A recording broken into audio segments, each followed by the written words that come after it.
Today we're going to look at an Excel function, ceiling. Now this is a function that can be found in the function editor in the maths and trig area, but is really one of the rounding functions. What ceiling does is it rounds a number by a particular or given multiple by you toward or away from 0. So let's begin. So we'll enter equals and then start typing our ceiling, and we'll go down here and we'll open up the function editor because it's easier for you to see. Move this over here. Now the number we want to round, so it rounds up to the nearest multiple of significance, is the value in A11, and we want to do it, well, we'll start off, the first example I just do it by 1.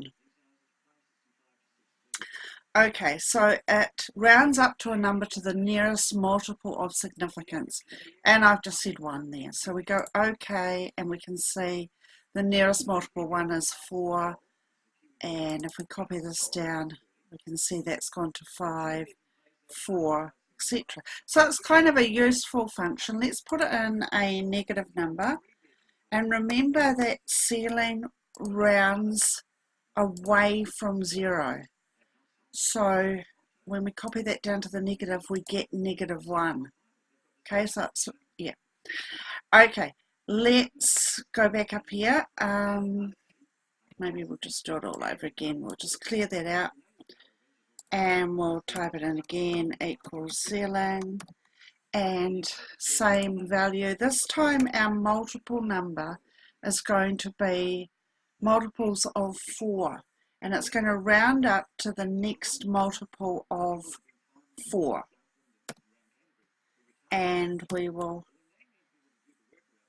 enter that, and we get the next multiple of 4 is 4. So we'll copy that down, and 8, and 4, and then 0.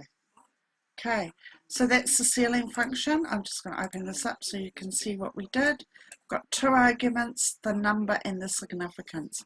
It's often used in rounding of values, and it's found in the math and trigonometry section of functions, or just by typing it in. Thank you for listening to this CompSkill how-to. I encourage you to subscribe to our channel so that you don't miss out on anything. Look forward to seeing you again. Thank you.